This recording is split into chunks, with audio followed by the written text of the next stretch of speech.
I asked the police liaison officer to join us to pick the news. Okay. You asked his permission, you asked his officer.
Okay. So, sorry, no, you can't be there, because we're speaking to now. Can be on that side. Okay, you need to be in front of that pillar. Thank you. That's lovely. Okay, that's great.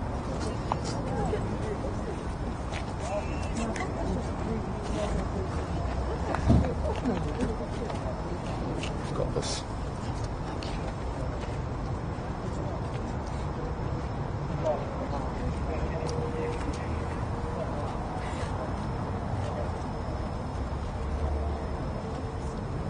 Loud and clear. Am I getting your time?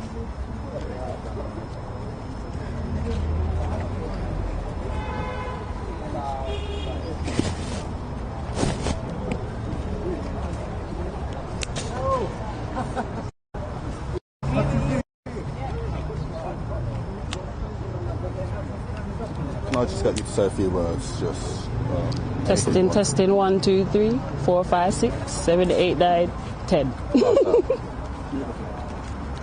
Hi, Rachel.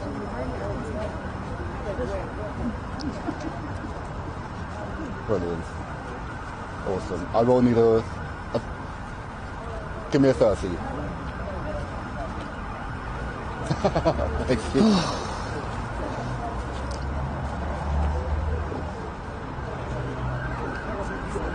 Enoch, if you want to man that side to make sure we don't get anyone walking across.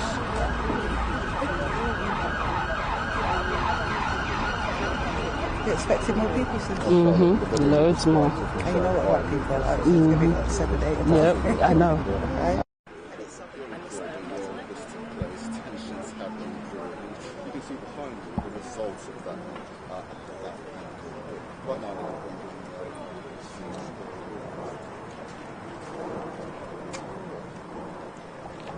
it's my key to you. No problem. Look straight ahead or look at you? Look straight ahead, isn't it? Look at me. Okay, thank you. Do I need to be here, sir? Yes. Okay. You're going to take the next interview. Okay. We're running out stand up to racism. They ain't getting no play out here. See, they got all them banners up here and all that stuff. It's proper antique.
Yes, Charlene, the video you described, it's been shared widely across social media. Lots of people have been describing and expressing their anger, but here in Croydon, where everything took place, tensions have been brewing for the last few days. And you can see behind you the results of that anger. Right now I'm going to bring in Mel Mullings. Mel's the organiser of this protest. Mel, why are you here today and what are you trying to achieve?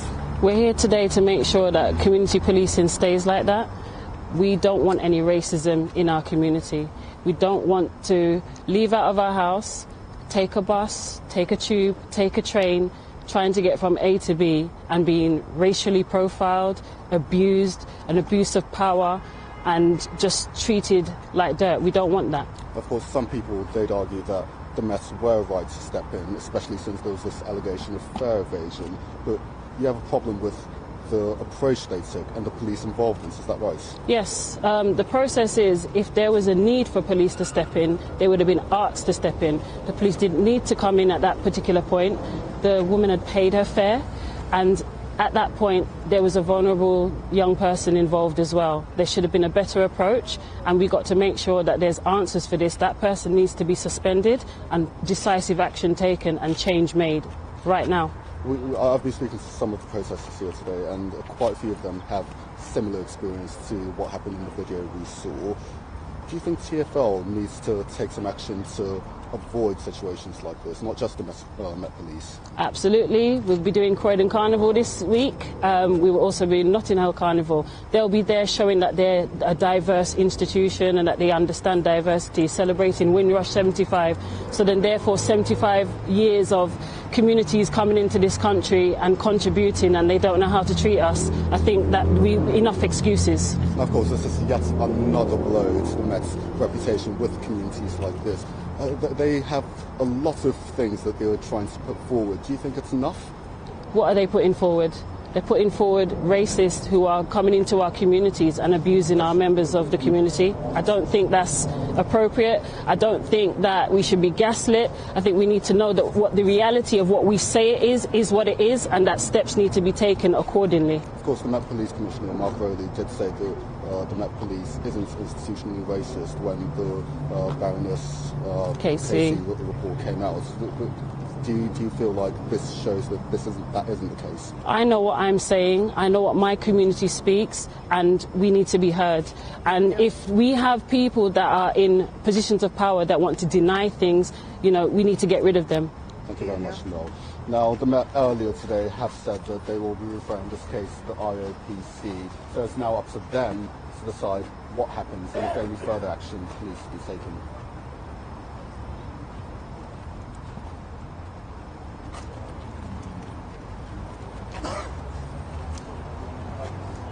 Yeah. Well done. Whose lives matter? Black lives matter. Whose lives matter? Black lives matter. Whose lives matter?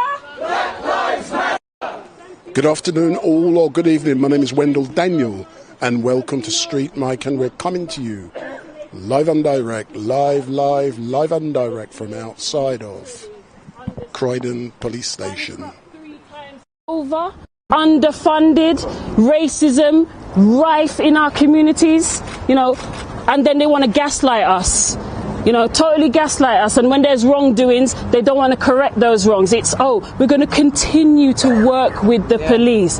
Why do we need to continue working with institutions that don't take our story seriously? Why? It's been 75 years. Absolutely. So I'm inviting people one by one to come and speak, right? We want to keep this peaceful, we want to keep it positive, but at the same time we're going to keep it real. Yeah, that's what we're here to do, right? It's not just a reaction, right? But we do have to hold people to account when they do wrong things. So, like I said, I really want to thank you all for coming, right? And let's get on with the business end of what we came here to do. So first of all, right, I'd like to introduce Delia, and then introduce Afua. No problem. All right, call first then. I apologize. Let me ask call forward first, if you don't mind. Thank you. Let's all give him a round of applause.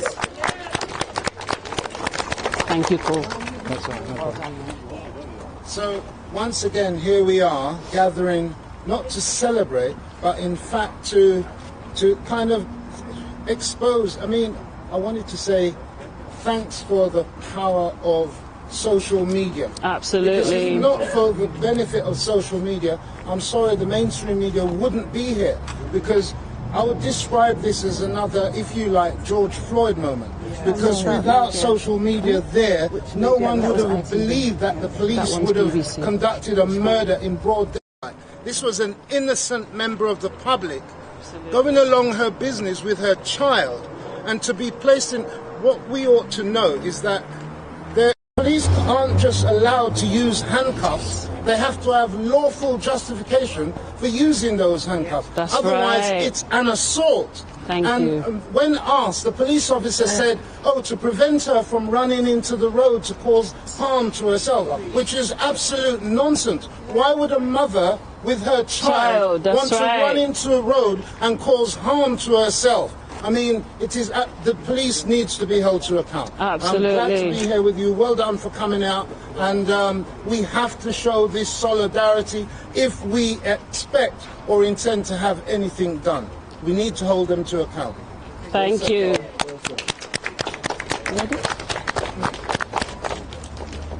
Hold up a second. Yes. Can I say a couple of words about the RMT's campaign about ticket officers? Yes. Thank you so much. Thank you very much. No, you're welcome. You look running off. I'm just going to pop in the car. No worries. You've got to do some edit. Thank you, everyone. One second.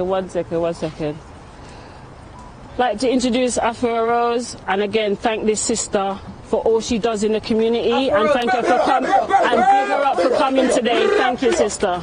Yes, my sister. You know, I don't normally come out for these types of things anymore. You know, we've been doing this for a long time. 30 years on the ground, at protests, doing what we do. But for this one, I had to come out. How can you take a mother, a young girl, who could have been my daughter or your daughter, Mel? Absolutely. Maybe not your daughter, actually, but certainly mine, and manhandle her in front of a preschool child?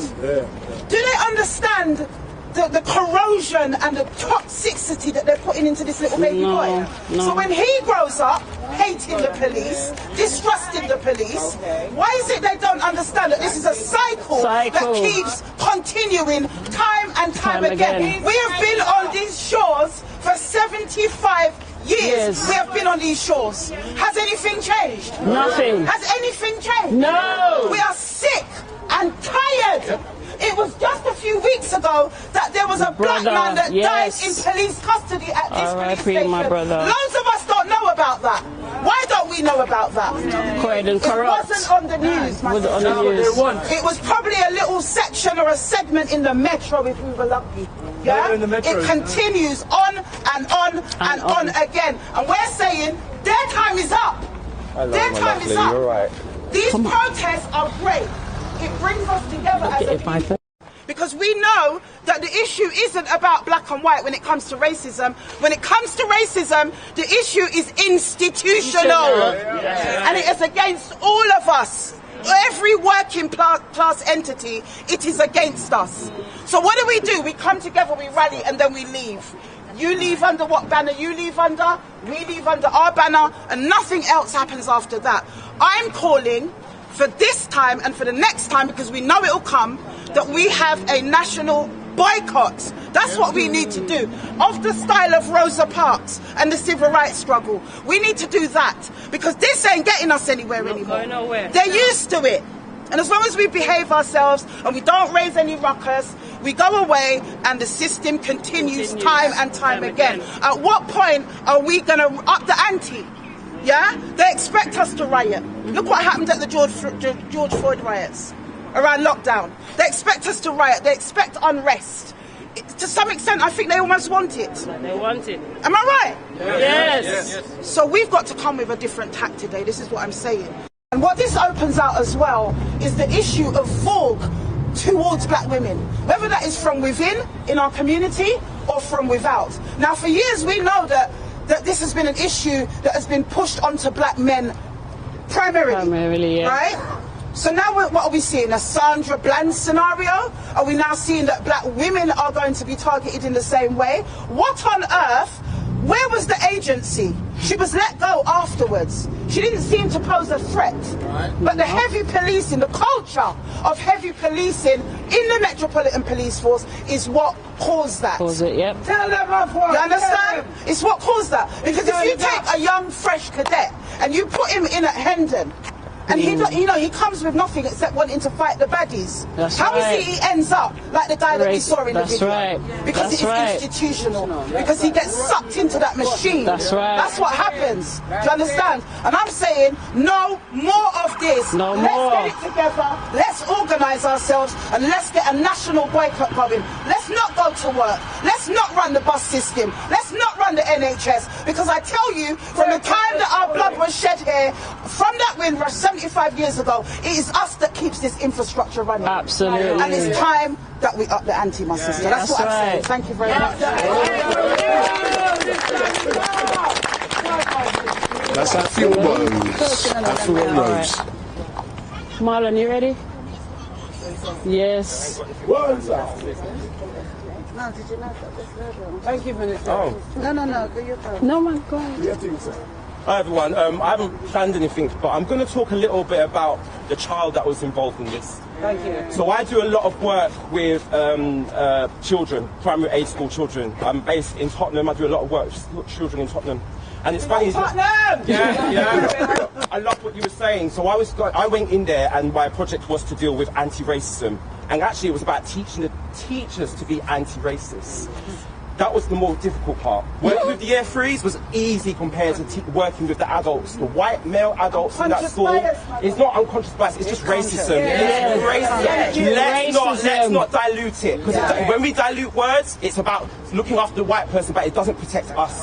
So let's call a spade a spade. There is racism in every white individual in this country. Whether they're aware of it or not, I don't give a F.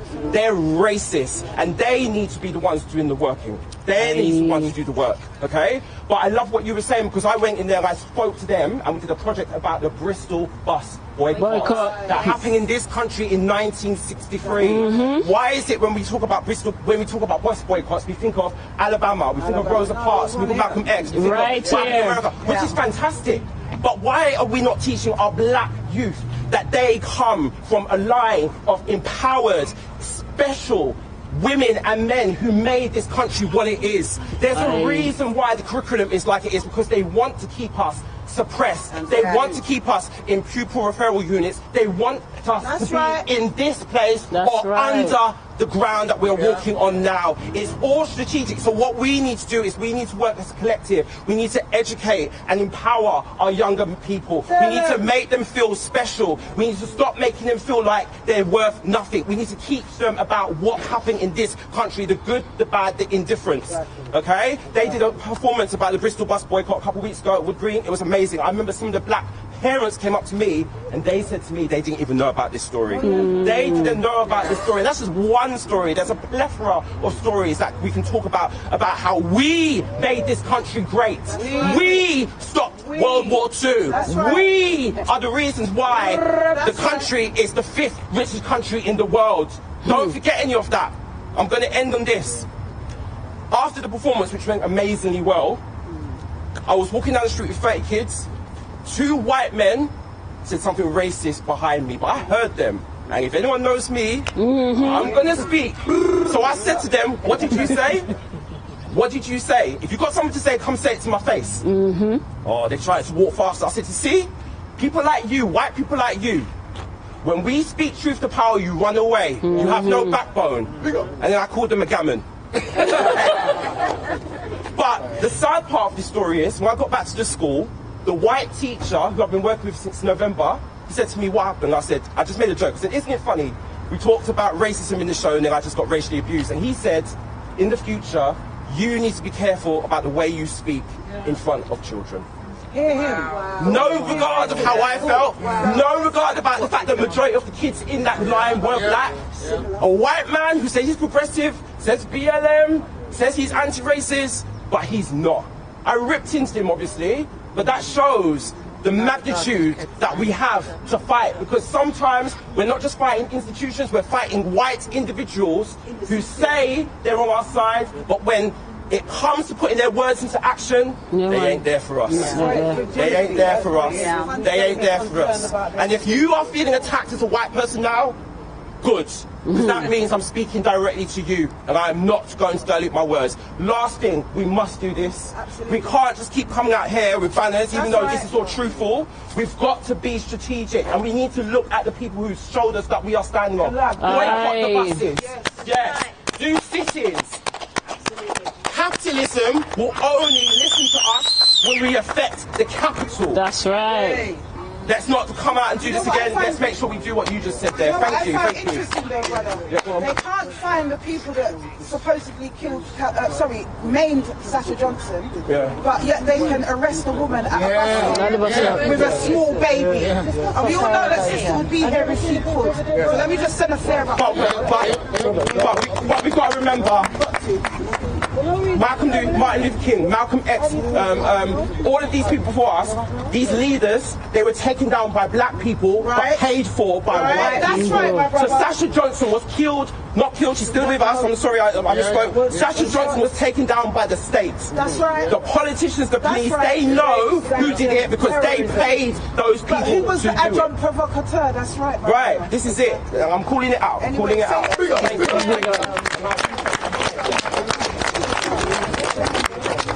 Where's you ready? Yeah. I'm ready, ma'am.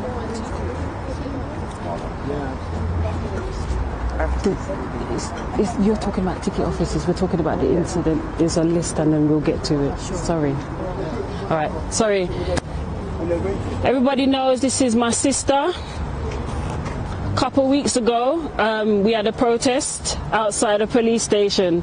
So it is, Edmonton Police Station. So, you know, the emotions are there raw, and I just want to thank Delia for coming out, for the fact that she's still dealing with the issue, right? And she's here. She's always on the ground dealing with our issues. She's there for our people no matter what. So everyone just give her a warm welcome for Delia Mattis from BLM Edmonton. Thank you. Listen, good evening, everybody. Good evening. I'm sorry, actually, that I have to be here tonight. But when communities are attacked, we have to come together in this way. And it's a shame, but this is not going to be the last time, unfortunately. We have to be able to mobilize quickly. Absolutely. But what are we mobilizing against? We have to understand what we're dealing with here. The police force is one of the most dishonest, corrupt organizations in this country. Yes. You can look at it from across the scale. Let's talk about women. We can't expect the police force to protect black women. We can't expect the police force to protect women at all. Their own police force has more than 725 complaints about sexual misconduct every year. How can we rely on them to protect us? We cannot. And let me tell you another thing about the police force. It is pointless using this polite language like unconscious bias and all these pretty fluffy words that we're using. It's pointless. It doesn't get us anywhere. We have to stick to the truth. The police force is rooted in white supremacy. That's right. And I'm telling you, it's been rooted in white supremacy from its conception. The police force was not created to combat crime. No, that's not what it was created for. Like America. It was created to protect the state, which is the reason why Marlon's got this banner here. They only solve 8% of crime. They spend more time on the street harassing and brutalizing black people. That's and right. They spend more time traumatizing black children. There seems to be a new thing that they're doing now with this fare evasion business. I see this a couple of weeks ago in Highbury and Islington where we had to intervene because they handcuffed a black young boy because they said he'd evaded his fare. He didn't evade nothing. He didn't want to use his card on their machine. He's got to have, it's his bank account. He said, take me to the barrier, I will tap out, and you will see that I've got money on my card. And they handcuffed him and kept him there for 20 minutes, dehumanizing that young black man. While thousands of people are walking past. making him embarrassed, and that was their intention, because after that they let him go. And it's the same thing that just happened here the other day in Croydon, dehumanising a black woman. They can't see her as a woman. They can't see her as a mother, they can't see her as a victim because she's got black skin. And to their core, they are racist. There's only one reason why you would see a woman with her child and handcuff her in front of him. And for those of you who've seen the video, I'm sure all of you have, the child was distressed. The child was screaming for his mum. He was distressed. And still they continue. I don't know who plantation abduction when they're separated. Slave catchers. Yes. The police force is a bunch of slave catchers. That's what they're out there, catching slaves. And thank God, I don't know if the guy who filmed the footage, I don't know if he's there, but you have to give him a round of applause. Because he was there, and he defended her, and he wouldn't let him go. And it's only because of him that they uncuffed her and let her go about her business. But when I say about the police force being the most dishonest organisation on the planet, in this country, look at the statement that they put out. Oh, God. These bastards, look at the statement that they put out. Gaslighting black people once again. Even though we've seen the footage, they said she became aggressive. Did any of you see this woman, this victim just in distress, being aggressive? Absolutely This is how not. they lie and they twist words and they corrupt, and that's why we have to mobilize. She was scared, actually. She was scared. She was petrified. She was petrified. She was petrified. Hold on a minute. She was petrified, and so was the child. And you know what triggered me the most about that footage? Is the Babylon woman, the police woman in her uniform, was standing by the child. Yes. She's traumatizing him. He's terrified of her because she's wearing the same uniform as the two men who are abusing their mother. That's right. You understand? She's traumatizing him. He couldn't stop screaming. It was the most triggering footage that I've seen in a long while, the way they treat our children. Right. Unfortunately, you are right. You are right. We do have to call some boycotts. But before we call the boycotts, you know, and respect to people who come out and they speak. Thank you. You know, some of these black leaders come out and they speak and they talk about police reforms and they want to go into these meetings with the police. That's right. Talk about it. That's good for them. But it's never done anything. McPherson, 1999, and anything changed? Nothing. A lot of black leaders were in the meetings, you know, talking about this report, and we waited for it.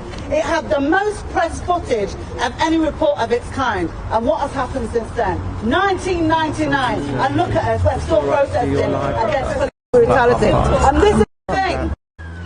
All these black leaders who talk about charters, all these black leaders who talk about police reforms, it is impossible, because this is the question. How do you reform a white supremacist organisation that was built on that premise? You can't reform it. You cannot reform it. Now people think when we say defund the police, they think it's a really ultra-political message. It's not an ultra-political message. The police don't serve our communities. And we can't have black people saying, well, we can't do that because we do need the police. Because that's what you're saying to our youth is, we need our abusers. It's not good enough. It's not good enough. I believe in community. I believe that you invest in community and communities will step forward and protect the communities that they live in. We see it in all kinds of campaigns and all kinds of things, and that's what we need to be aiming for. But if you've got any hope with all this nonsense that you hear in the media and from MPs and all kind of politicians about police reforms, you are wasting your time. If you think there can be police reforms, why has there never been any? Right. It's a simple question. Why has there never been any? The police can't be reformed.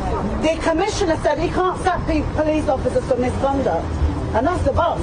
He said he can't sack them for misconduct because the system is not designed that way. The system is designed to keep black people down. The system is designed to subject us to dehumanization, and it has always been that way. So yeah, let's continue. Let's talk about a boycott. Let's see what we can do with our communities. But the answer is never going to be in these institutions, and it's not going to be with these politicians either, to be honest with you. The answer is always going to be in our communities. Our communities have the answer. Solidarity, everybody. Thank you. No justice! No peace! No justice! No peace! No justice! No peace! No racist! Police! No justice! No peace! No justice! No peace! No justice! No peace! No racist! Police! I'm going to ask that Michael Holland come and speak, and then our sister here behind him. Hiya. Thanks for letting me talk, Mel. I was speaking to Mel and Clem yesterday about this incident, and we just felt that something had to be done. Something had to be done, even though the lived experience of most people here is this happens all the time. And what's going to happen in the future, if the Mayor of Croydon gets his way, is that this is going to happen more and more. Because they're trying to foist more powers onto the police force in Croydon so that more of these incidents will happen. They're trying to demonise the people of Croydon for what's happened in the last few years. 13 years of austerity from this Tory government, 13 years of racism from this Tory government, picking on our Muslim sisters and brothers, picking on Black Lives Matter, picking on refugees and migrants, blaming them for all the crap that we have to put up with. And we are not going to put up with any more. And we need a big, I totally agree with everything you said and the previous brother said, but we need a mass rally in this city, in this town, in September. We need a mass rally to get everybody here together, black and white, everybody saying we are not going to accept even more police power in this borough. Because where were the handcuffs? Because who's in charge of this borough? It's Mayor Perry. Mayor Perry is just a puppet. The person behind Mayor Perry is Michael Gove. That's right. Michael Gove is directing what's going on in Croydon. Totally anti-democratic. Where were the handcuffs from the police when Michael Gove was taking cocaine? Where are the handcuffs for those fat cat bosses who are letting black nurses and doctors die in Croydon Hospital because they were not supplying them with PPE? That's right. Black working class people face handcuffs and harassment from the police. White, posh, rich Tories get away with it, and we cannot allow that to happen anymore. So I totally agree that as a teacher in Lambeth, we need to totally change our curriculum. I totally agree that absolutely. Also, something I found out recently, the conversation. There's a black teacher in my school said, oh, there's a racist incident in my school. Black teacher said, oh, they're going to have the conversation a few years earlier than they should have done. I said, what do you mean, the conversation? The conversation, in my ignorance, I didn't know that conversation has to be had by black parents and carers with their children, saying you live in a racist society, saying that when you grow up you're going to be harassed by police, saying that whenever you leave a shop, make sure you keep the receipt in case you get nicked for theft. White kids don't put up with that. Black children do. That is absolutely disgusting. We need to stand in solidarity, black and white, Asian, whoever, against the racism of the state, against the austerity of the state, and the racism of the police here and across the Met. So absolutely brilliant. We've got so many here tonight. It's brilliant that we make national news, but we need to keep the fight going. Black and white united fight. Let's bring down this racist government. Let's hold the racist police to account, and let's fight on. Solidarity.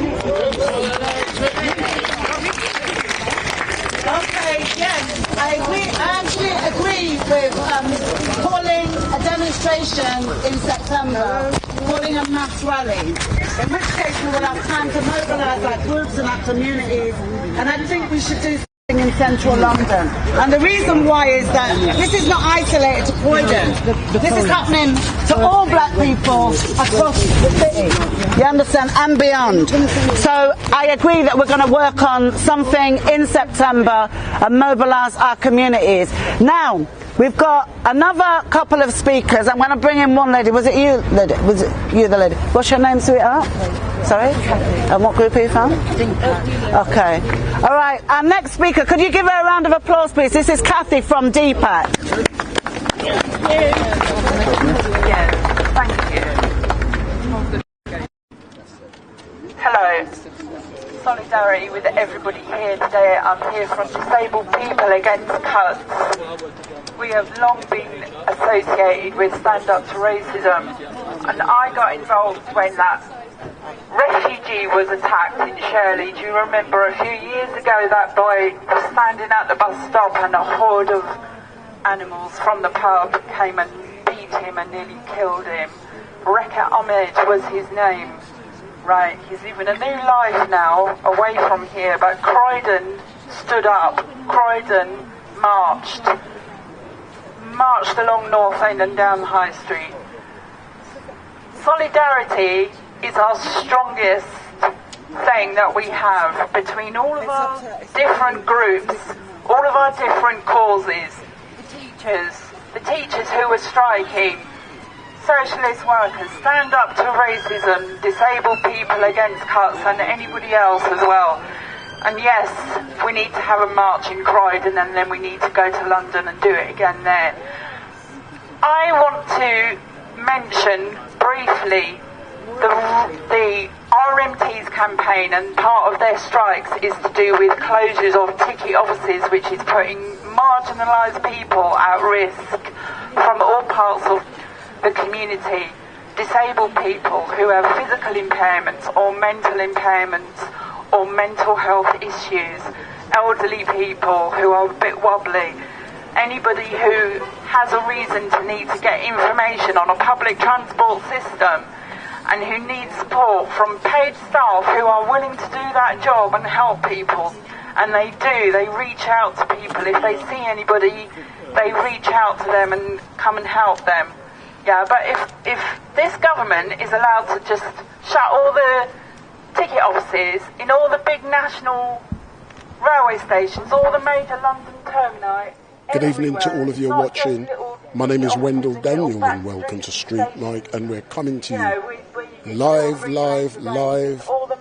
and direct from outside of Croydon Police Station for a protest which is taking place following the unlawful arrest of a black mum about Black Lives Matter, Disabled Lives Matter, the payment or non-payment of a bus fare, and this has made the national news. We've currently got Dahlia from BLM London.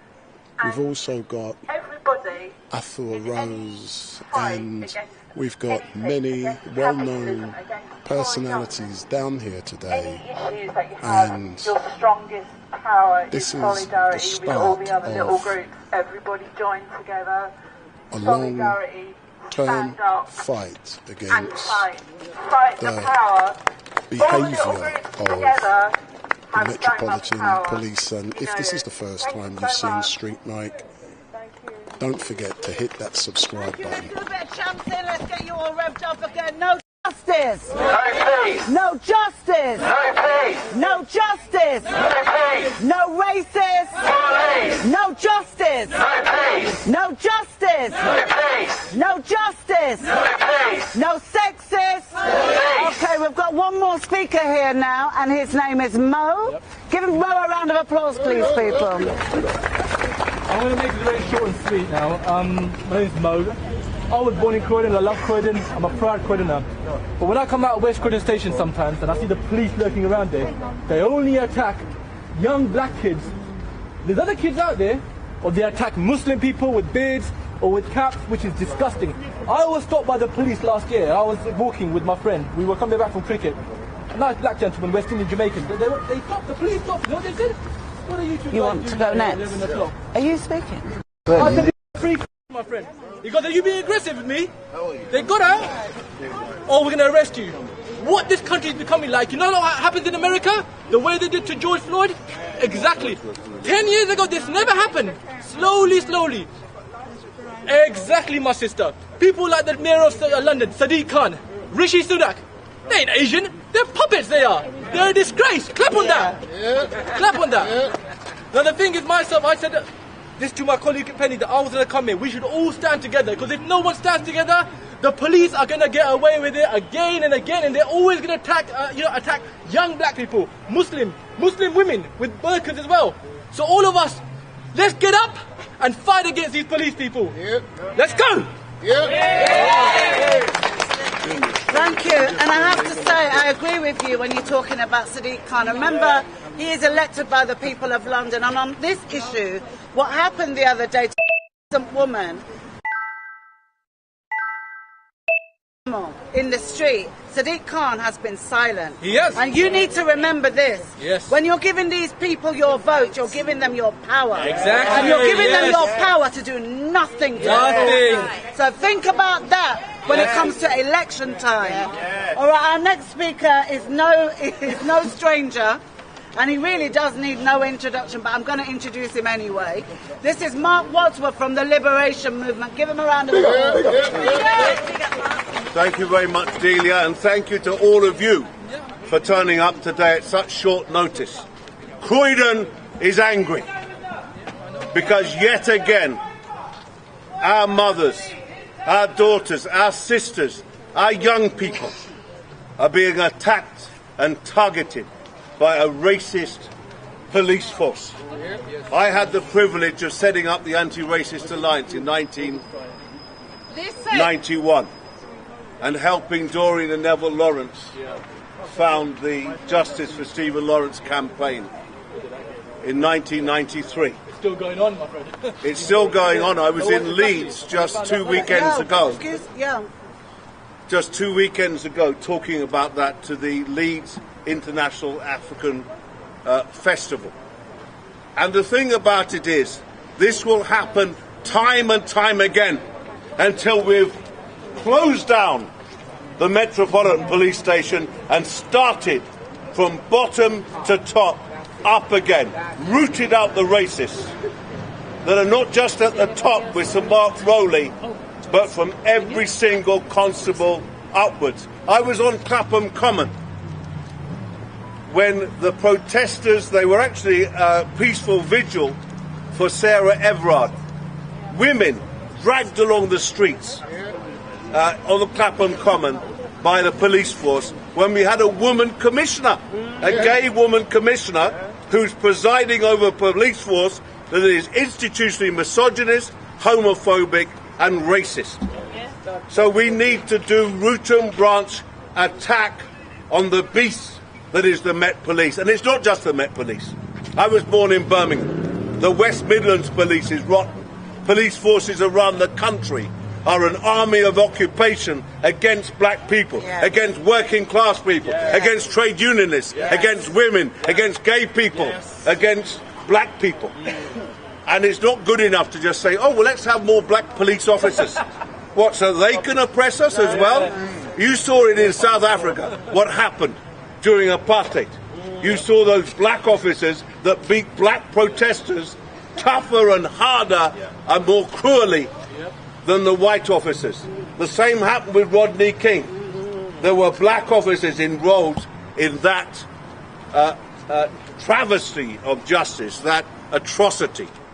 It goes on and on, doesn't it? George Floyd. What happened to Chris Cubber in Streatham, where a black man in possession of a black Audi posh car was shot, assassinated through the window of his car, doing nothing wrong. The same happened with Mark Duggan. That was an assassination. That was a murder. What happens? How many police officers have actually been prosecuted? There was the one footballer, name the name, Dalian Atkinson, but only because he was famous did anything happen.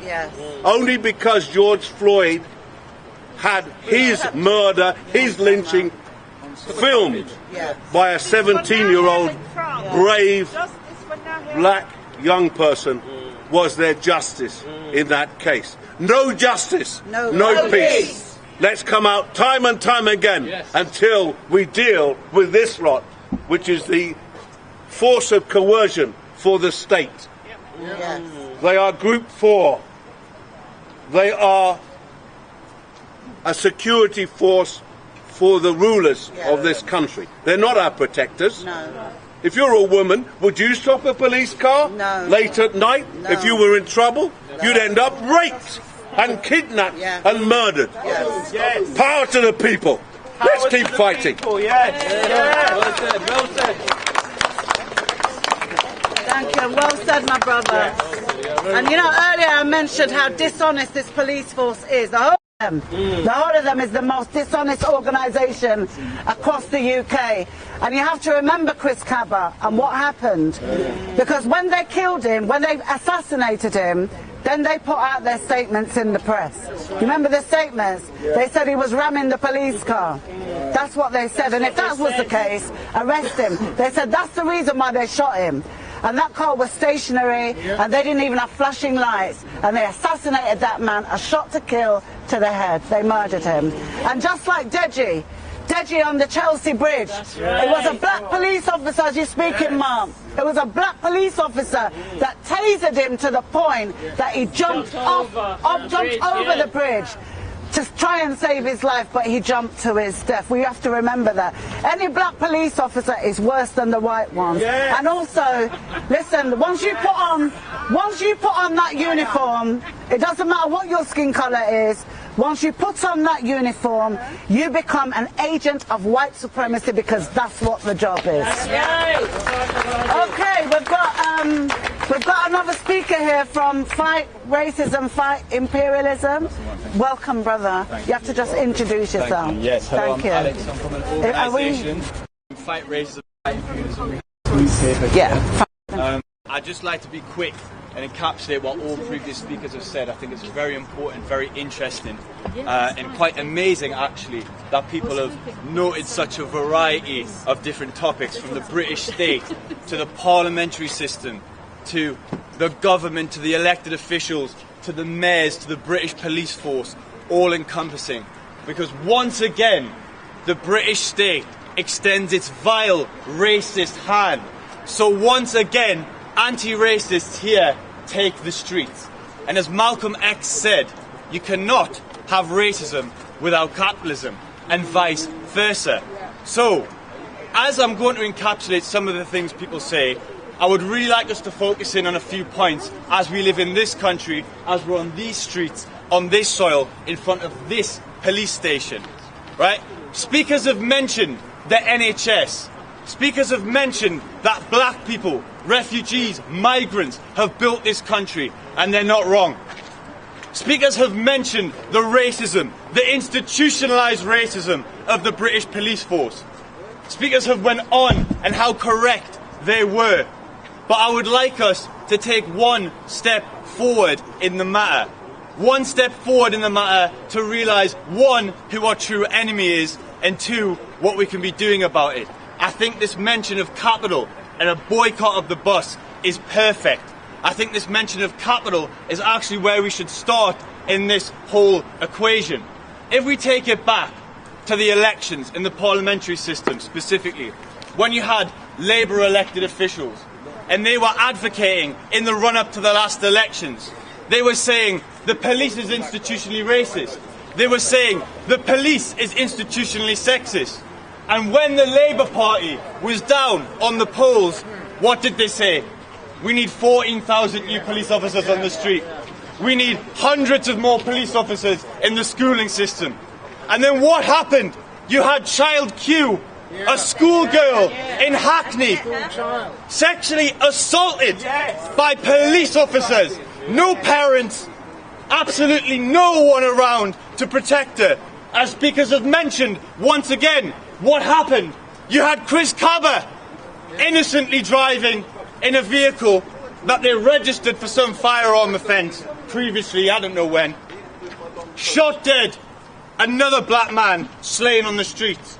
So you cannot on one hand have politicians stating that the police are institutionally racist, and then on the next advocating for more police officers, because these are the real implications. These are the real implications on black working class people and their livelihoods. As these concessions, like the NHS or public services, continue to get eroded, for one reason, not just because the Tories are evil, although they are, not just because the Labour Party are backwards, although they are, and racist, they are, but because British capitalism can no longer loot and plunder the world. This is not the 1940s. We do not have the empire any longer.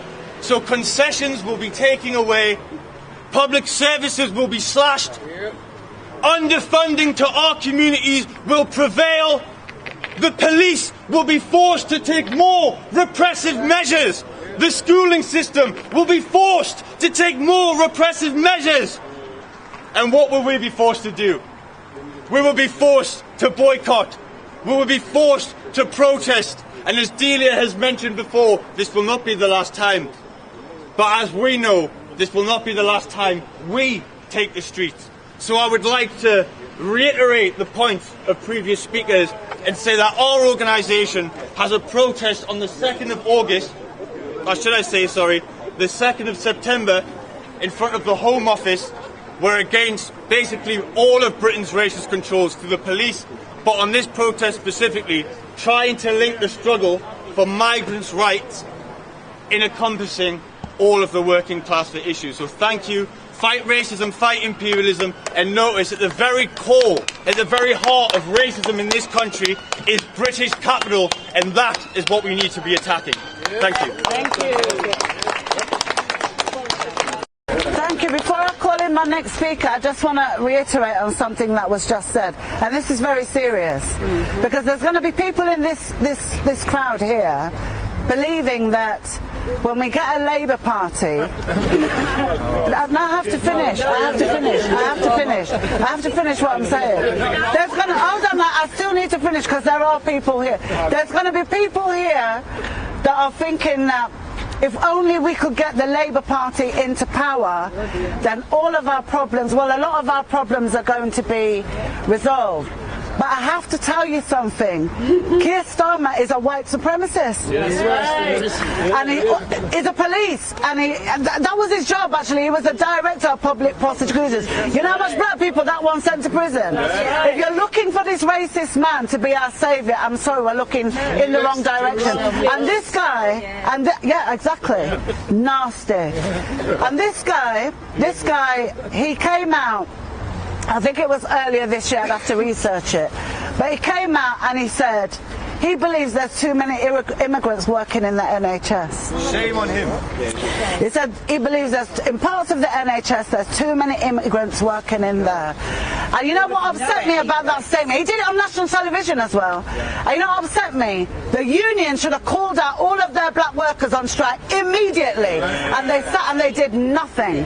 They did nothing. So we can't even depend on the unions, to be quite honest with you, to tackle our issues, because if the unions were going to tackle our issues, they'd have already tackled them. They've got money, they've got resources, they've got people, they've got energy, they have privilege. You understand? They've got privilege that we don't have. And you don't see the unions spending their money on a mobilisation like this. We can't depend on them either. That's what I said. No, that's it. You understand? No statements of support, because it's just by the by with them. And they call this, a lot of them union leaders, when they're talking about racism, they say it's a single issue. That's right. They say it's just a single issue and they're not going to spend time on a single issue. And that's the truth. So we can't depend on them either.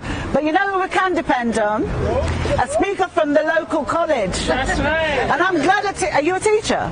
Yeah, in the art department. Yeah. Oh, wonderful. I just retired last week, but I was a union. Well, you're still a teacher. You're still a teacher. Union rep, so. Could you give her a round of applause? Because it's nice to have all kinds of people here. I'm standing in for the other union reps who are absolutely exhausted after a year's teaching, and I think one thing that the unions really, they're as strong or as weak as the membership, and I'm telling you, the membership at Croydon College, it stood up for Black Lives Matter throughout that period. The leadership of the branch is black workers having well-deserved holiday at the moment.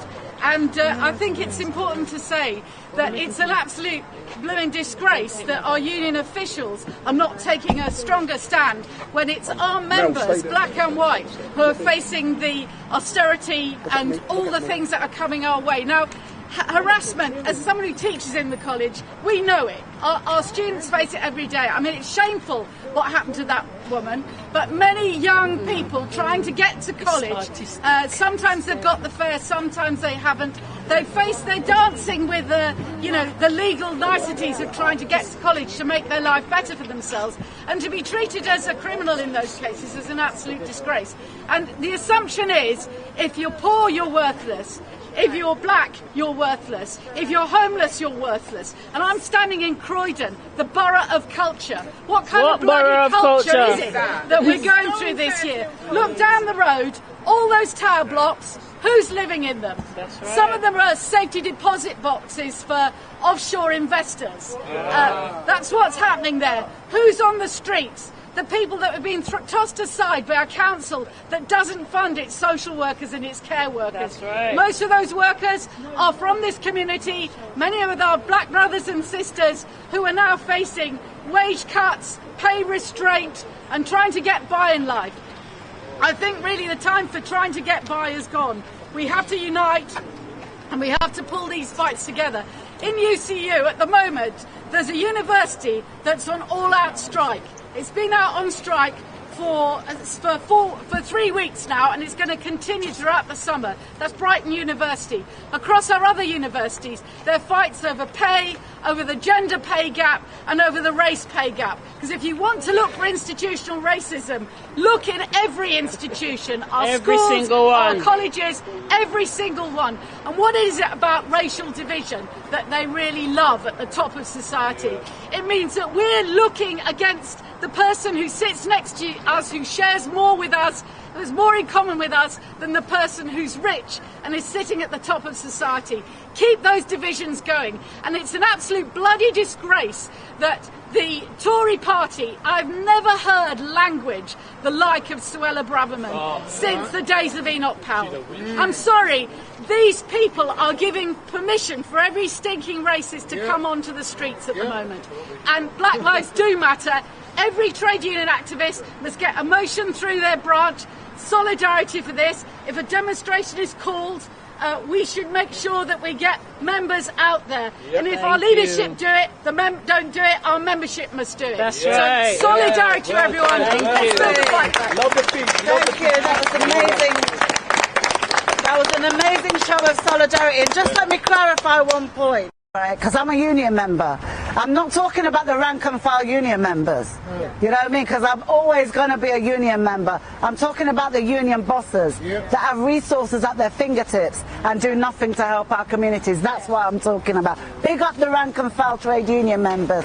Listen, our next special... So big up to all of you who are watching. Big up to Sam from Wood Green. Big up. Don't forget, if this is the first time you've seen Street Mike, hit that subscribe button and give me your comments. I just want to say a few words. First of all, I need to thank everyone that's turned up here today. And the reason why is because what it shows is, as a community, we're not just settled in one area. We're large as a community, and the family, the family of the mother are going to see this and recognise that support first and foremost. Right, support her. It's important that we do have voices from Croydon speak out about what's happened. And I could testify. I was born and bred in Croydon, been here all my life, 50 years, raised a family and everything. And one of the things is that this used to be an NF outpost. The racists used to... Move off, man.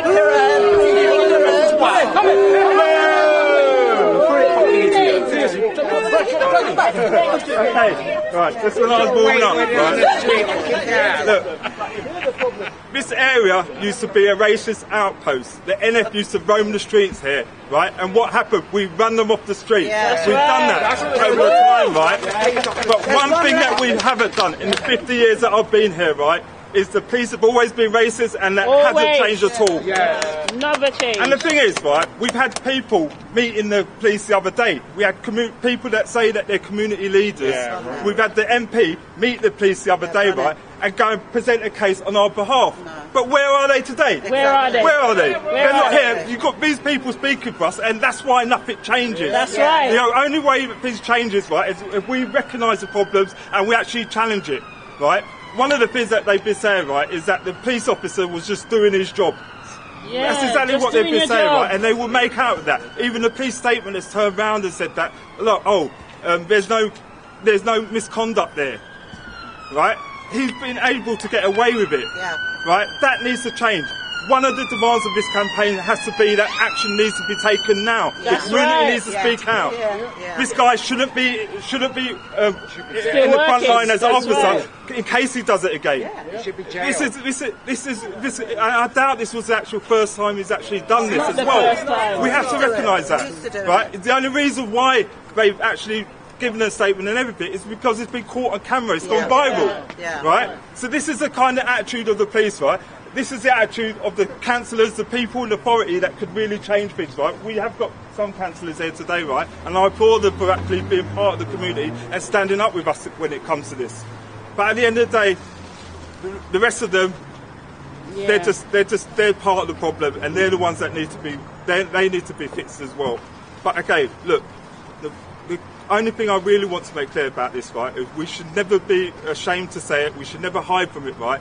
This is outright racism. Right? It's just not normal treatment to treat a mother in front of her child, handcuff them and abuse them in that way. That's just not normal. So Athua Rose is here, and very soon I will be interviewing Athua. So I plan to interview Athua very soon. Right, we can't let them get away with it. It's been happening time and time again. It has to be resolved. So enough is enough. Exactly that. Okay, so yeah, no justice, no peace. No justice, no peace. No justice, no peace. No justice, no peace. No racist, police. I'm filming, people. I'm still here, right? I'm just curious. Can anyone shout out to me before today if they knew how much a bus fare was? About £1.50. Does anyone know? No idea. But is it enough in exchange for assault from a police officer? No, absolutely not. No, a disgrace. No, I want to know. Is there no price that they are willing for us to pay? No. For some dignity and respect. Not even the £5. Don't know. To go from A to B. And the thing is, there was a statement put out. It was a short journey. She had to go about her business. And what I said earlier on is that she told the truth. She knew how it was going to be construed, right? But she let us know she was trying to get somewhere in a rush. Yeah. Is that a crime? No.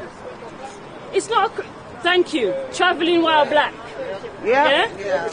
So because I'm in a rush, that means I'm fare evading. And look at that. Arrested, handcuffed. Oh, and it's for her safety. And then de-arrested. She was throwing herself on the street. Why do you have to talk to us like that? Why do you have to depict us like that? How would you like it was their wife, their mother, their daughter? And then a young son crying out. That guttural cry for his mum in distress. She wasn't running nowhere without her child. She is going to be traumatized. She was traumatized. Big up to the people who intervened and filmed it. Big up to the people who intervened. That's what I was saying. Thank you. Yeah, big up. Here's the man who filmed that. Here's the man. Big up. I need to interview you in a minute, sir, for that brilliant film. So this is the guy who conducted the film. Well done. Step forward, sir. Big up.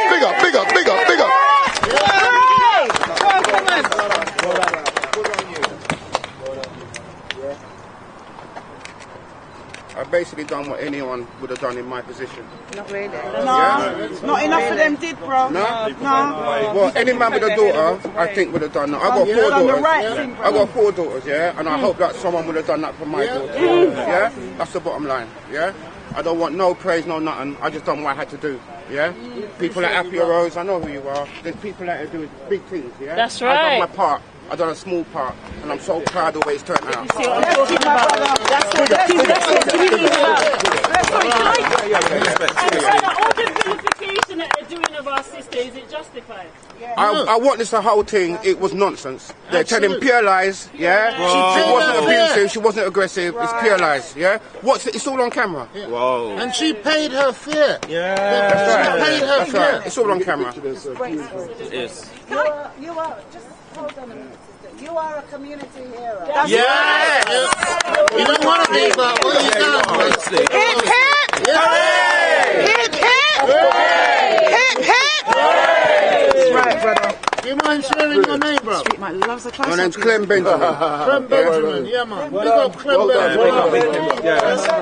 Ben 10. And there's another sister here who also filmed. Oh, If she wants to speak up, she can speak up. Yeah, I'm following you already. Are you? You know me, don't worry, you know me. Yeah, we need that. Ben. Joycelyn to come forward.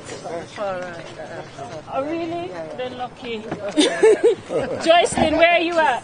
So, thank you, sister. Yeah, solidarity from Lambeth Unison and Lambeth Black Workers. I think what's important is that we all come out. Yes. And I was told, even if it's just me, you see 20 other people at the back. That's right. And those people support you. That's right. And it's important that, I mean, it's very distressing what happened to that child. Yes. What happened to that mum is very distressing. And no one wants to be stopped in that way. No. And how black people are being treated while they go about their business shouldn't be like that. That's right. Because I don't see white people being treated like that. That's right. Now, if white people are being treated like that, let us see. But we don't see that. We don't see that in the workplace. Our grievances and disciplinaries are sky high, and it's black people. And I think what's important for me is, from Lambeth Unison Black Workers, is that we stand in solidarity with that mum. Yeah. We stand in solidarity with Black Lives Matter. That's right. Because Black Lives Matter. That's right. And I am being told constantly, Jocelyn, why are you going on about Black lives? And we need to go on about Black lives. That's right. We need to stand together. We need to come out. We need to protest here. Our institutions, not just in Britain, but all across the world is watching what we are doing here today. That person, that the gentleman that recorded that, it reminded me of George Floyd. Because we wouldn't know about George Floyd. We wouldn't come out of our homes in 2020 to protest if it wasn't for that social media. And so social media is telling us that this country is out of control. Where there is police that do things like this, it is out of control. And we on the ground need to take control. It's about community taking control. I applaud those people that sat around the table with the police, but we need to stand with them. We need to hold them accountable for what you are saying around that table. Because you do not represent you represent that child, you represent that mother, and you represent the whole of the black community in Britain. Right. And the black community around the world is watching what we are doing. So solidarity, and we will always come out to protest, to boycott, because that is what it is about. We need to boycott these systems. Thank you. National strike. That's what we need. And to be honest with you, sorry sis, just 1 second. To be honest with you, if we're serious about it here in terms of the numbers here, we've got enough to kick that off. Okay? Please email me on histimisup52@gmail.com. Histimisup52 if you want to kick that off, and we'll roll it from there, okay? And that's in conjunction with sister over here as well. Just let you know. Thank you. Thank you. Thank you. We've got another speaker here from, is it Movement for Justice? Yes, Alex. Thank you, Alex. Movement for Justice. I just got a couple of things. I think the big question that we have to do is that we have to mobilise on the streets. We should be marching. That's where the youth are going to be coming out. That's where our power is, on the streets marching. I've been to so many protests outside police stations. I'll be really frank, we've all heard it before. We have our little protest, look what's going on. For those of you who are watching, the gentleman who filmed the incident, I will be interviewing him very shortly, so I will be interviewing the gentleman who filmed the incident which has led to the Metropolitan Police referring themselves for an investigation. So really, in a sense, the community as well as the workers in this situation, we can actually, on the streets, our power is on the streets, and we should be calling for a march this Saturday. Right? Don't be scared of the youth. Right? Our power's there, and see what the police and this doing. The government is weak. It's weak and divided. Right? The opposition is cowardly siding with them. Our power, they're frightened of us. So I just say, call a demonstration next Saturday in Croydon. Make the call out. Call the youth to come onto the streets. And we'll fight this by any means necessary. Thank you. Well said. Well said. I have to say I agree with the brother here. I've got to say I have to agree with it, because once you stop moving on a particular campaign, it will die down. Yeah, that's right. When people see that you're continuing to call to action, more people will come and join. You just have to continue to spread the word. It's not, I mean, it depends. Are you going to allow them to treat our community in the way that they treated this woman? No. If you're not going to allow them to do that, then you need to call to action on Saturday. And up there's busy in East Croydon. That's a very busy area. Block it. Block it. Culture. You need to block it. And that's not, because if you're not disrupting them from doing their daily business and making their money, they're not listening. You have to be prepared to disrupt it and sit down in the street and don't effing move. We've got another speaker here.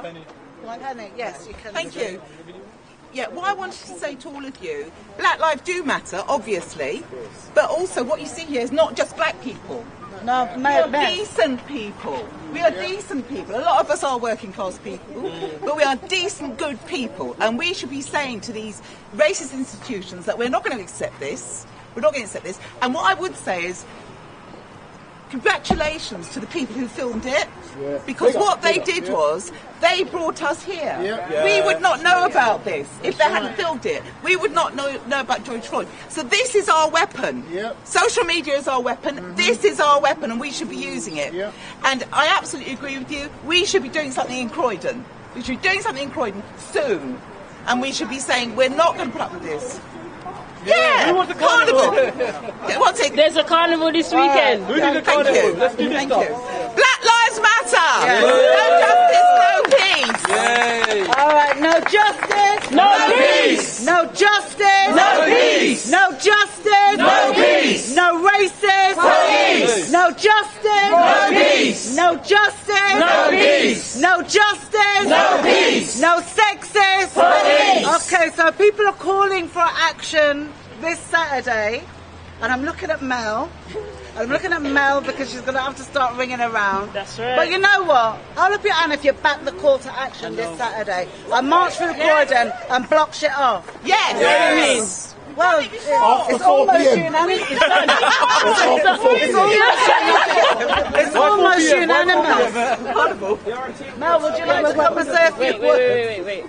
Before we go on with that, I just wanted to acknowledge Street Mike, can you mention the young brother's name that was buried last month? The brother that was killed in this? Yeah. Last month, the funeral that you did. No, I put him on the spot because he alerted me to it, and this is the thing. Tyrese. That's right. Tyrese Reese, right? He lives down there. Can you tell us what happened? No, I don't. How old was he? 30, young. Yeah, that's what I mean. Shot by police. Hold on a minute. Shot by police. Huh? Shot by police. Shot. Oh, he was. No. All right, we're going to get clarity on that. Let me get clarity. That's the wrong person. That's the wrong person. There was a death. Yes. Right here. And I just wanted to say again, condolences go out to the family. And I know that's not the only one. Just like we said, these are the ones that we're trickling hearing about, little by little. right? Little by little. For the record, those of you who are watching, Tyrese was shot and killed in Croydon. So the person being referred to, his name is Tyrese. He lived just down this road and he was shot and killed in Croydon, not by the police.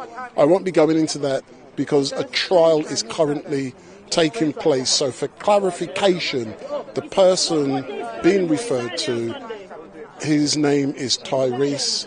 He was shot, and it is not the incident being referred to in this police station. Can someone check if there's a train strike this Saturday or not? Don't matter, Croydon Carnival's this Saturday, regardless of the train strike. Street Mike won't be there because I've got something else. That's my point. We got to disrupt it. Okay. All right. Well, if you look on BLM Croydon, there's going to be an announcement coming soon. Yeah. Because the intention is to have an action this coming Saturday. Whatever else is going on, it's just tough. This is a protest. You understand? And we've got to disrupt some stuff. So there's going to be action on Saturday. Look out for BLM Croydon. The rest of us will post it as well, and we'll share it around the place. Jesse's Croydon, are we going to go through it, give 10 turn? Well, brother, you have to give us a minute. We can't organise in this way on camera. Because we organise on camera in this way, Babylon will lock us up before we get to Saturday. You understand? None of us ain't seeing Saturday. So we're just going to say there's going to be something going on Saturday. All right. So as we're here, is there anybody else that wants to speak? Because it's been nice listening to different people from the communities and different organisations. Is there anybody else that would like to say something? And also the gentleman who filmed the incident. So, I can say one more thing. I'd like to say something. What group are you from, brother? I'm here independently. Okay, yeah, you can speak. Yeah, you can speak after that.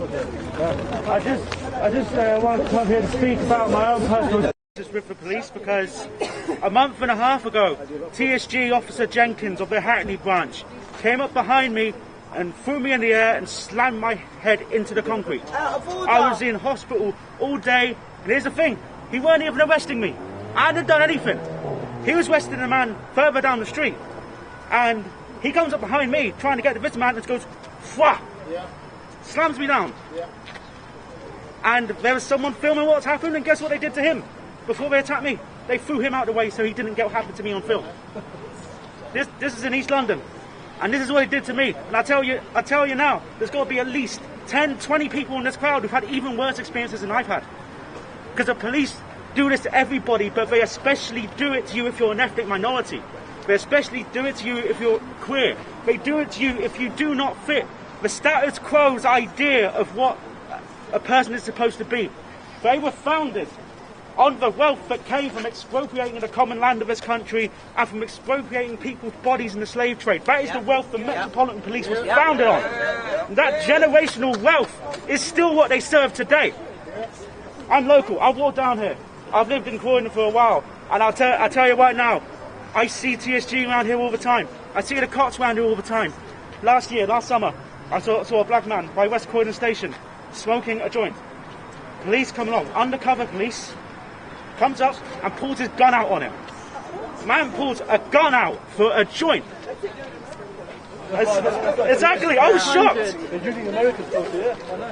Yeah. And here's the thing, when I got the bus back from the hospital after I got attacked, I get out, TSG are right in front of me, taking a black man off the street, throwing him in the van and driving off.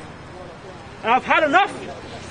I've lived in poor places pretty much all my life. I've seen this from multiple police forces across the country. Every police force is racist. Every police force is sexist, homophobic, transphobic, classist. They serve the agenda of one thing and one thing only, that is power. They can never not be violent because that is their job. The state is a monopoly on violence and they enforce that at home. That is their job. All cops are bastards. 1312 and Black Lives Matter. I'm from have a Romany family. Half my family's Romany, half my family's Irish traveller. We could tell exactly. I can tell you so many stories about brutality. And when my dad, he was sectioned towards the end of his life, and the police officers came, and he was terrified because he had done time inside for burglary when he was a teenager, and he was saying to me at the time repeatedly, "Don't take me back to Stoke Heath Prison. They're going to take me back there," because he's had so much trauma from the state. He was in that care to prison pipeline that we hear so much about. He got so much trauma from the state. And one of the last things he remembered seeing me was seeing cops there and begging not to be taken back to prison. And that would stay with me for the rest of my life. Because of what these people did to my family, what these people do to families across the country, what they do to the poor, what they do to black people, what they do to queer people. I've had enough. Black Lives Matter!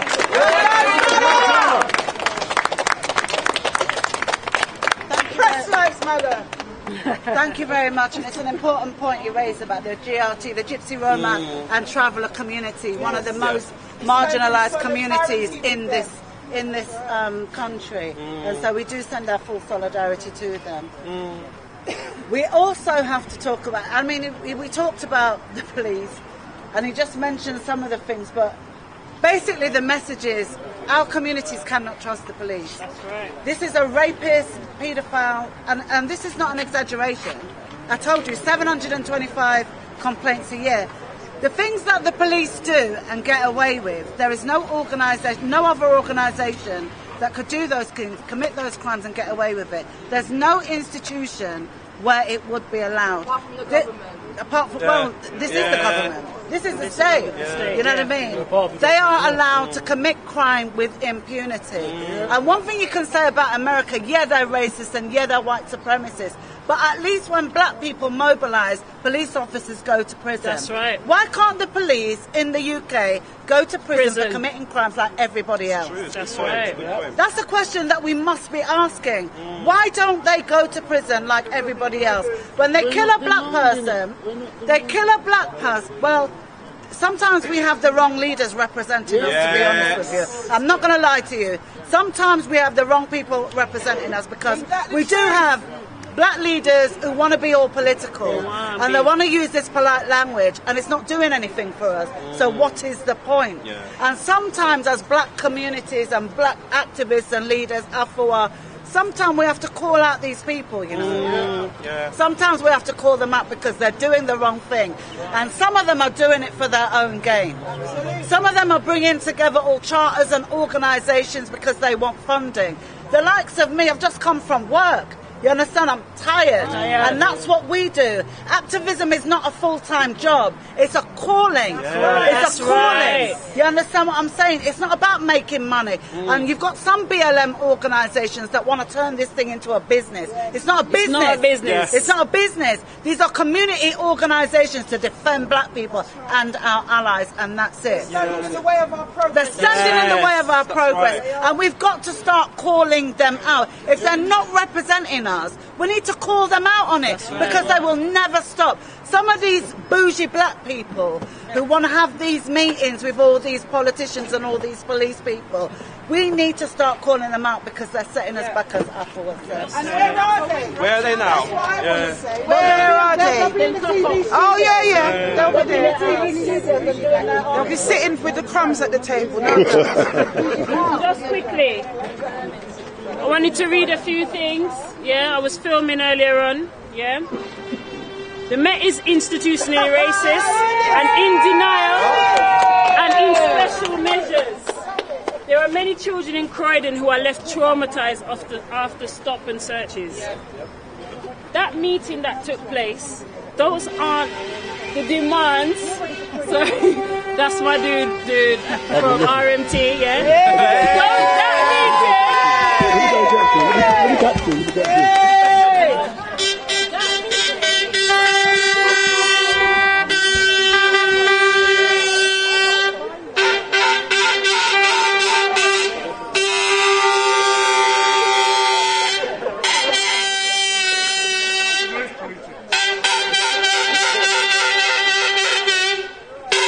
Come and lock me, come and harass me. I am black.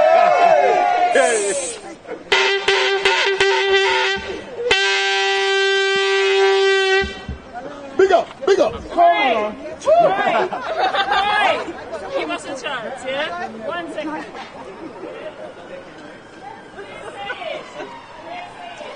Oh no.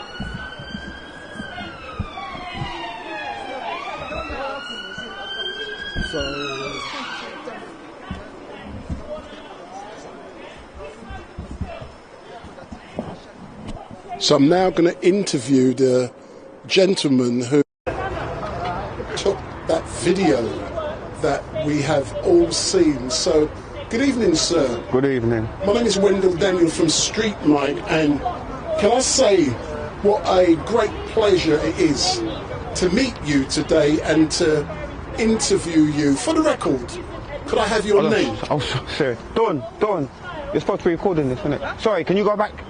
Yeah, that's no problem. You're supposed to be recording this. Go on. You forget. I'm happy to give you a copy of it. Are you? I'm happy to give you a copy. Okay. No. That's the least I can do. Do you want to get in there as well? No. I do. So let's start again. So, yeah. Good afternoon or good evening. For the record, could you give us your name? My name's Clem Benjamin. Clem? Yeah. Benjamin? Yes. So, can I begin by saying what a pleasure it is to interview you outside of Croydon Police Station today. It is the video that you recorded. What day was it? On Saturday? That was Friday. So it was the video you recorded on Friday that has gone viral, that has led to the protest today.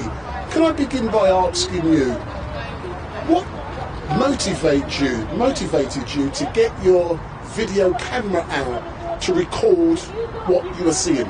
I just saw a black woman, a black sister, being manhandled by 2 police officers.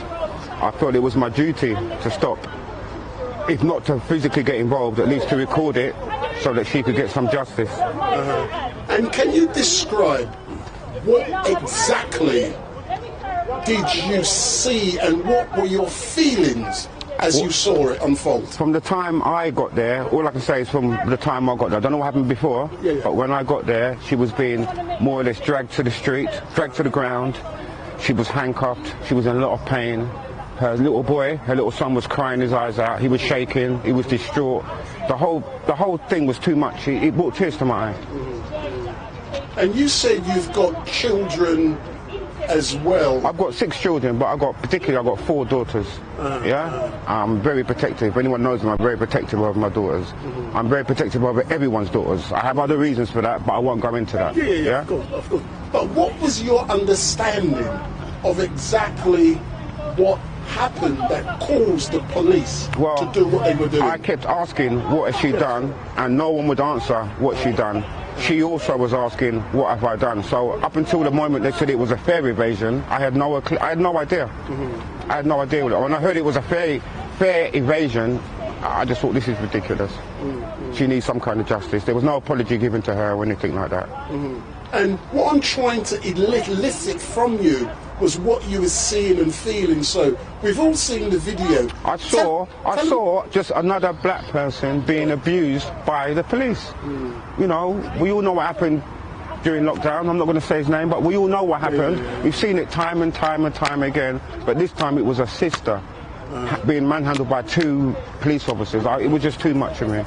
It was too much. So you saw the sister being manhandled by the 2 police officers. Yeah. Then it ended. What happened after your video stopped? What happened? They eventually touched her card to check that she had paid.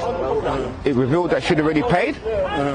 They took off the handcuffs. There was no apology. There was no nothing. They just walked off, and she was in such shock. I think she just took her kid and left. I was trying to say to her, look, I've got the video for you, but she wasn't even coherent at that point in time. So the incident ended. You tried to speak to her. You had the video.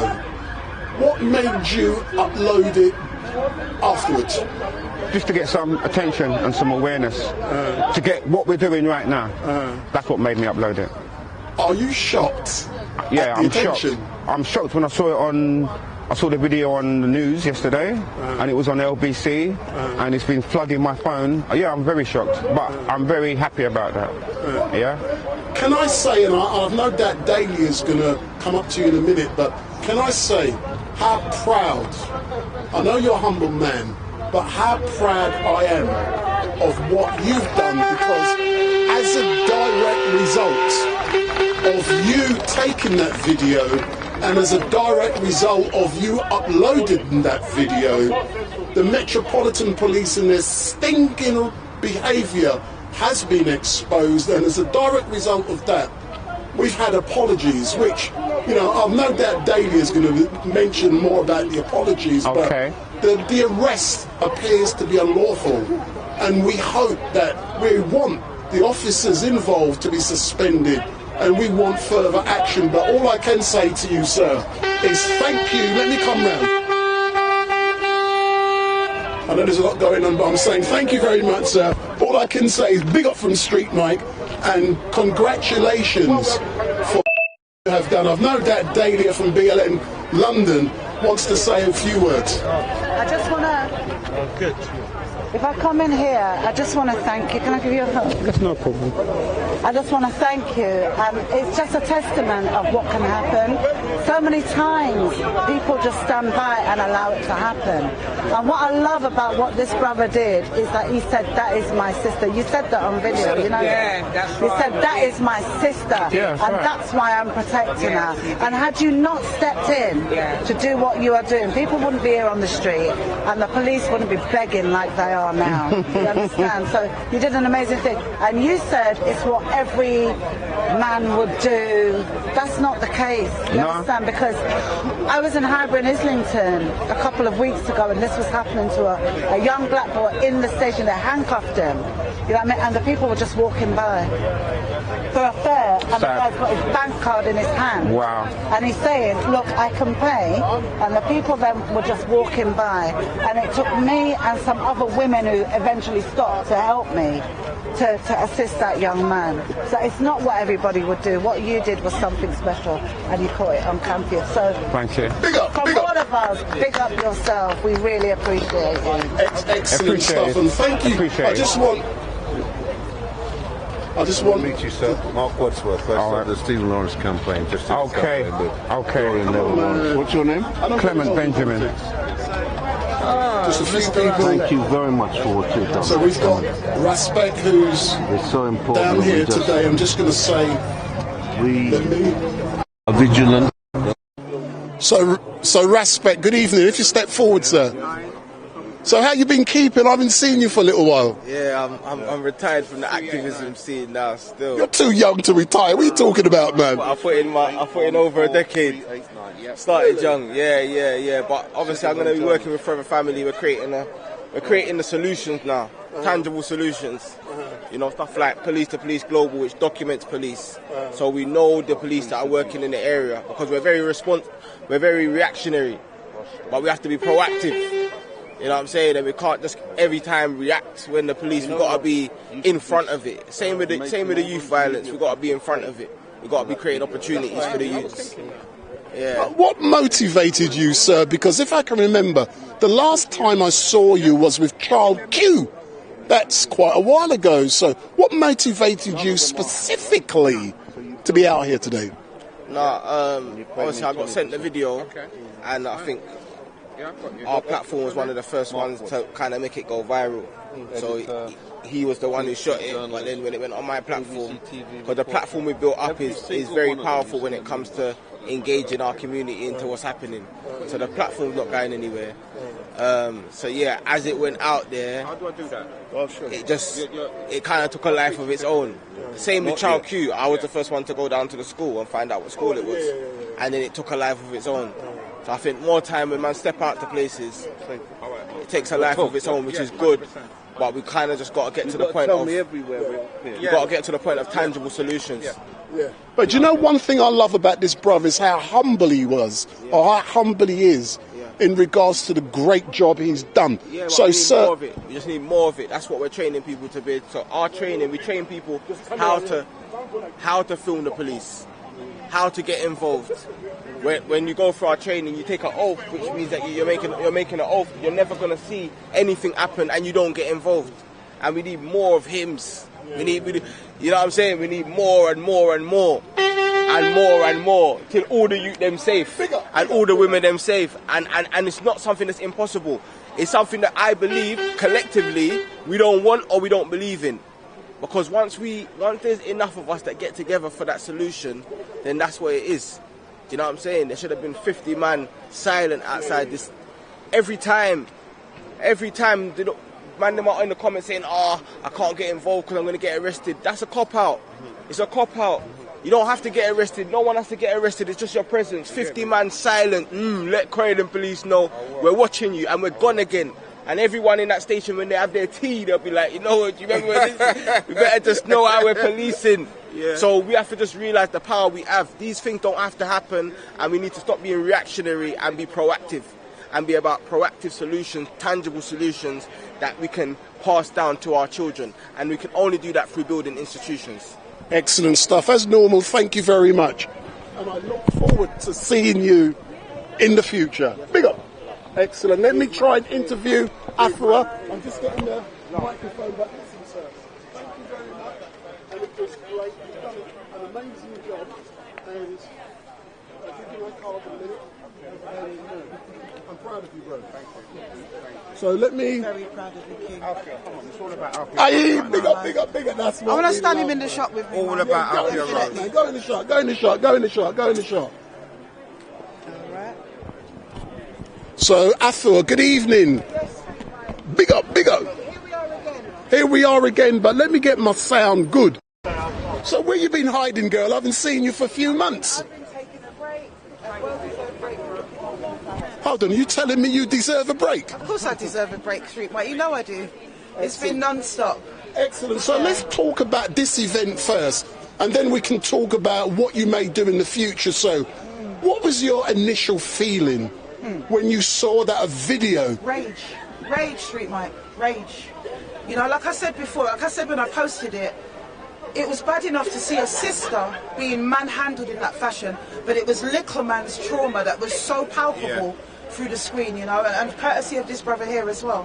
Like I said, like everyone else said today, if it wasn't for social media and the good conscience of this king here, then we wouldn't even get to see it. That's what it is. But we know it's going on continuously. It's prolific out there, and violence against women and girls, and particularly black women and girls, is on the increase. It's bad enough that we have a demon to fight from within, but we also have this demon to fight from without.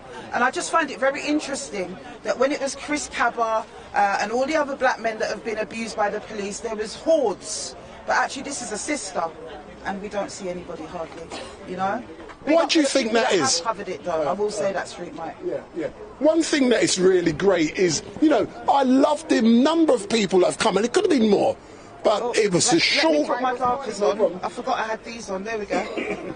It was only called this meeting yesterday, and something's been called for Saturday, and I've no doubt on Saturday there's going to be hordes of people down there. There probably will be, yes. But we've got the national media covering this, so everything is going out elsewhere. But a silly question, when you saw what had happened, why do you think they behaved, those officers, in the way they did towards... We know why. They wouldn't treat a Middle England young mother like that with her child watching. They just wouldn't do it. It is racism. It's the endemic, systemic racism that exists within the Metropolitan Police, and that's what it is, Streetlight. We all know. And what should be happening to those officers? They should be sacked.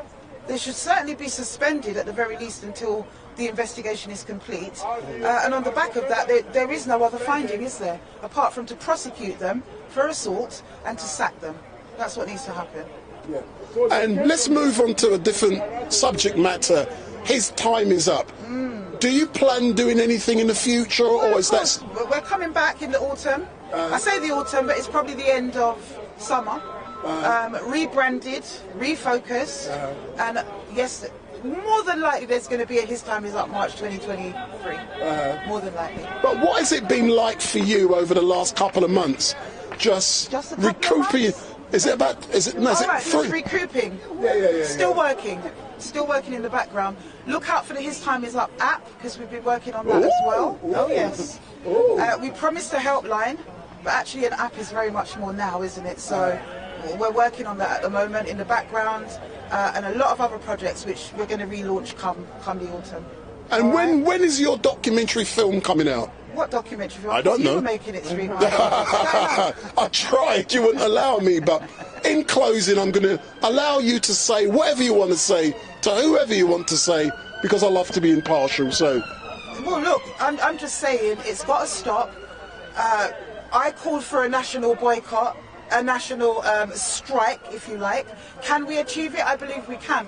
Will we achieve it overnight? Probably not. So we need to do the work right now and put the building blocks in place so that we can achieve that. And there was a brother earlier on that said quite rightly, because I made the reference to Rosa Parks and the bus boycott in America, but we've had our own here in 1963 in Bristol. So let's revive that.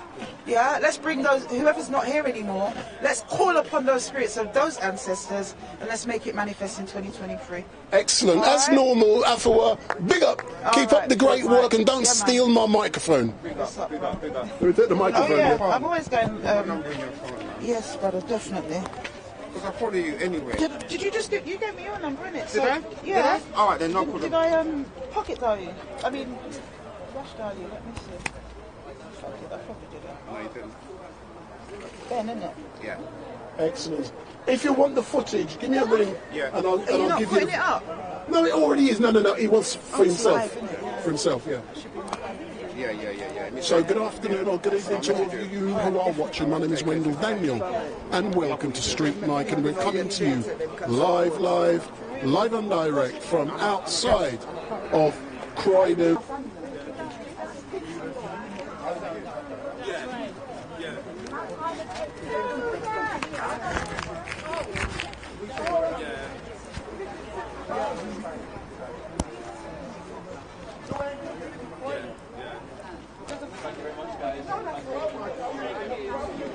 So let me come in front of the camera. So good evening all, my name is Wendell Daniel and welcome to Street Mike, and we are coming to you live and direct from outside of Croydon police station, where you all know what went on. We know there was an incident where the Metropolitan Police unlawfully arrested a young lady, a black woman with her child, and the video, which was recorded by a young gentleman who I've just interviewed, that went viral. And as a direct result of that, this event took place down here this evening. So we are going to be closing down in a few moments, but on Saturday I'm led to believe that a march of some form is being arranged in Croydon to coincide or to follow up from this. But I also believe there is the Croydon Carnival taking place on Sunday or Saturday, one of the two. So I believe an event, a protest is being planned on Saturday or Sunday, one of the two.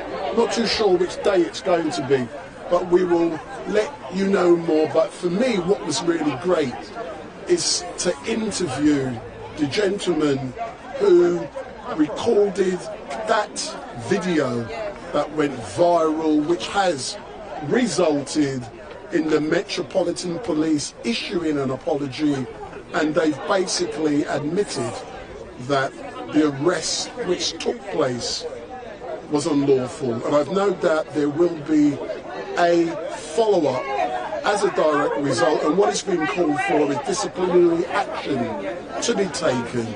And what should be happening now is that the officers involved should be suspended or removed from frontline duty whilst an investigation into what happened takes place. I'm just letting a car go by, and we are not accepting the bullshit we've been told that the lady was handcuffed for her own safety and protection. That is rubbish. No one believes that because it's untrue. We want a proper investigation. We want the officers suspended from duty, and we want answers. We want, as a community, to work in partnership with these people behind us to make sure that there is community cohesion. But at this moment in time, that is not happening. But I am going to be closing down now, and I am not due back live on air until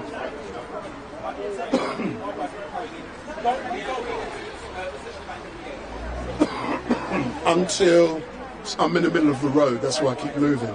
So I'm not due back until Saturday, when Just Stop Oil will be doing their final protest at Parliament. So if you go to Parliament Square, that's where Just Stop Oil will be protesting on Saturday at 12 o'clock, and that will be their final protest because Parliament is in recess. And then on Sunday, I will not be going to Speaker's Corner at the normal time. I am doing a carnival in here on Saturday, not on Sunday, I beg your pardon, from 10 till 4 p.m. So on Sunday I'm due to live stream the Croydon Carnival, and it looks like there may be a clash between that and a protest that's being planned. That's due to finish at 4 o'clock. So it is possible if I go Speaker's Corner, it won't be till around 6 o'clock or something. So we are closing down for now. My name is Wendell Daniel from Street Mike, and we are coming to you live and direct. Mel, if we just, I'm closing, if you just say for a couple of seconds.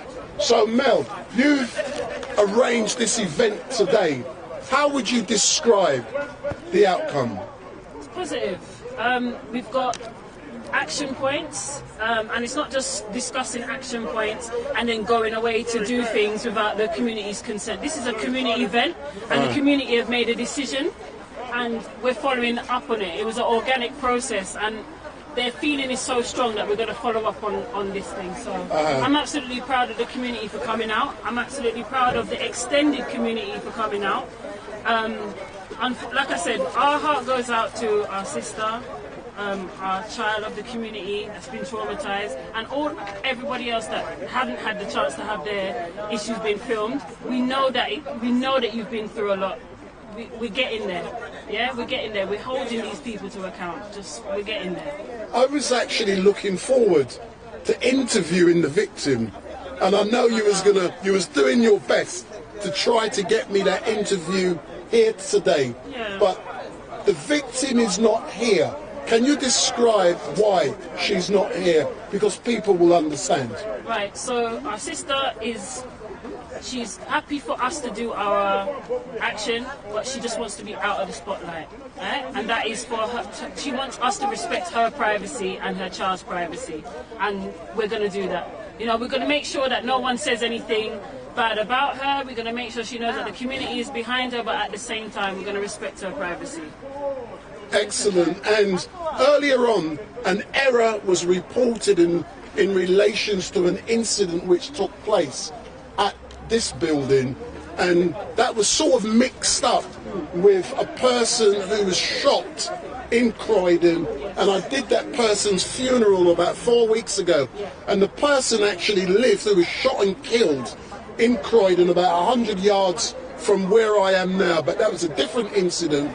But you are correct, a lot of stuff has been happening in Croydon. You wouldn't be surprised to hear that the police had shot somebody else in Croydon, and it's been kept, you know, quiet or anything like that. So yeah, apologies for the mix-up, but yeah. But for the record, the death in which I did the funeral, it was for someone who was shot and killed in Croydon, but it was nothing to do with the police as far as I'm aware. Anyway, my darling, thank you very much. And I've no doubt I'll be seeing you somewhere on Saturday, and we're not going into that. No, Sunday. It's either Saturday or Sunday. See, I'm getting confused as well. No, it's Saturday. Hold on, so if the protest is on Saturday, Yes. that doesn't conflict with the carnival. Yeah. The carnival's on Sunday. If the carnival is on Sunday, we'll be disrupting on Sunday. Simple. Ah, see, that's why I was confused. Saturday or Sunday. Yeah, it's But Sunday. But if you do the protest on Sunday, do it after 4 p.m. and you know why. Just right. Thanks a lot. Bye bye. So peace, love. So we're now coming to an end, and all I can say is thank you very much for watching. My name is Wendell Daniel from Street Mike, and we are now packing up, closing down, and I'm off. So goodbye for now. Bye bye.